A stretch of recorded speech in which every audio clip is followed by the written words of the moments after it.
Welcome to my home garage. We have our BMW with the coolant leak back, and now the turbo is hemorrhaging oil. So unfortunately, we're gonna have to take the turbo out again. As you can see down there, I'll show you, there's just puddles of oil. It's leaking from the inlet line and the outlet line. So I guess replacing the O-rings when you do the coolant isn't enough if those lines and everything's getting corroded. So let's get to it. We're going to remove everything on the top first. Airbox. Any pipe that's down here that's in our way from us removing this, we're going to remove it all. Coolant pipes, because we got to drain the coolant anyways. And then we'll get to the bottom where we remove the bracket. That bracket there. So we might have to find a way to support the engine. So where do people support the engine on this car? I don't know. I don't even see a hook anywhere. Anyways, we'll figure that out when we get there.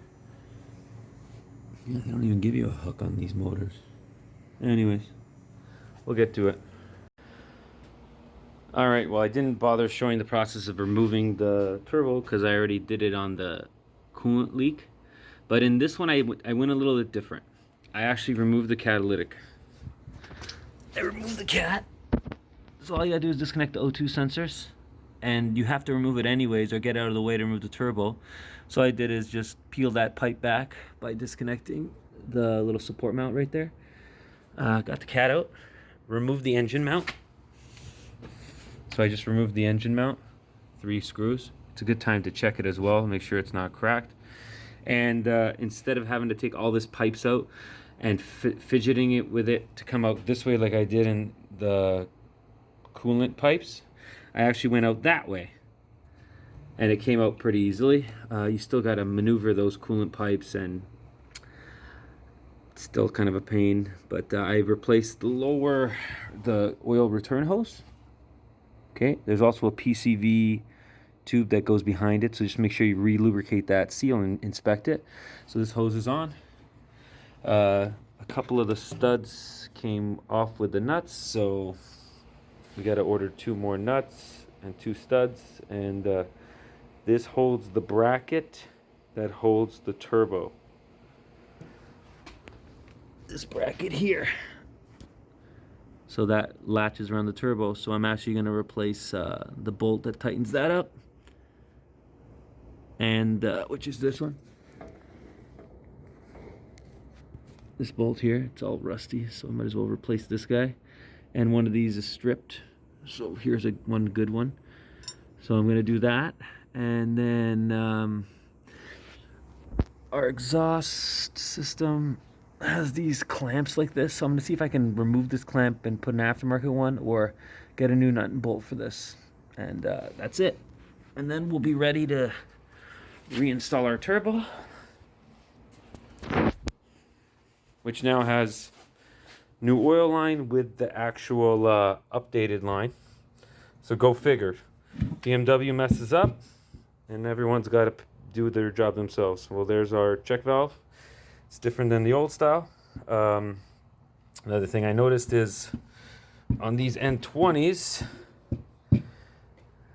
these disintegrate. The pin actually disintegrates, right? So I'm either going to put a new pin in here, or there's actually an update kit for this. So that's the update right now. I'm just waiting for, there's all my new hardware, new seals. I already placed the seals on the coolant, even though we changed it 2 years ago or a year and a half ago. I put new seals on it again. I'm not touching the engine side because they're fine. Here's our new outlet oil gasket as well. So I cleaned up all the mating surfaces. Very important, even in the inside, clean it up because your oil seals go inside and that's the reason they get hung up. So just make sure, even on the coolant one, see how there's some debris in there? Make sure you take all that out and you clean them out. Okay? That is super important.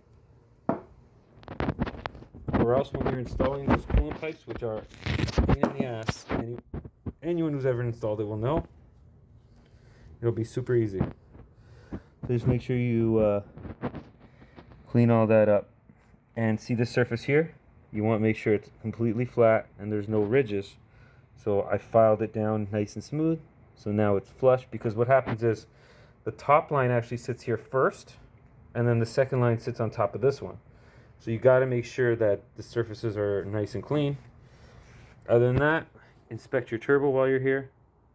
Make sure there's no play on either side, up and down on the turbo. There's no shaft play, and it spins nicely without hitting anything. Make sure your wastegate's okay. Ours is, except for the rod is missing the little pin. So we got the rest of our studs in. So all our two new studs are in. Everything's tightened, even the one in there that's a pain in the neck. The coolant hoses are on. New O-rings, new nuts or bolts, new oil inlet line, new oil outlet line, new gaskets.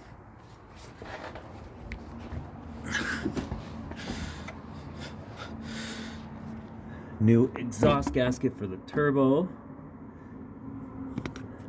New gasket there. See, I want to make sure I clean all this up. New nuts. New gasket there. Has that gasket in between. Everything's tightened up. The biggest pain in the ass one is this one here, because you got to line up two, right? So just remember that one goes first on the top, then the second one, they overlap. I even crimped these down while they were out, even though they're new lines, like 2-year-old lines. Okay. The next thing to go on is this bracket that connects from here to here, and it comes with one new bolt, and I'll show you what it looks like.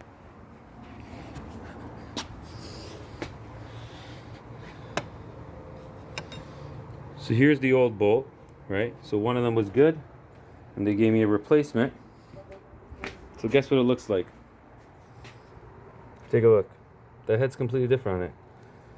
Something tells me people were having trouble and they redesigned that head. Here's this new bolt here.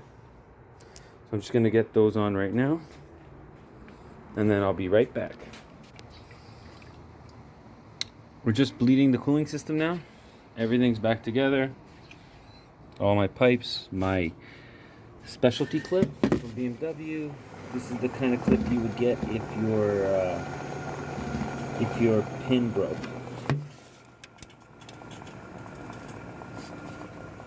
That's back on. Our engine mount's back on. Clamps back on. O2 sensors are connected. The only thing I haven't connected is the exhaust pipe down there, because we're waiting on one. The vehicle was road tested for 40 kilometers, highway and city, 2 different heat cycles, and as you can see, everything is nice and dry still. There's nothing leaking.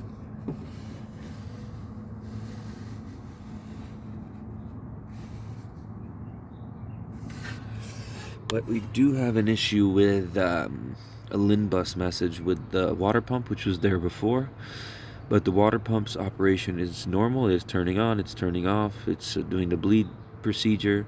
But what it's not doing is communicating on startup with the DEM. So there may be a wiring issue, or maybe the water pump itself, but that's going to be on another episode.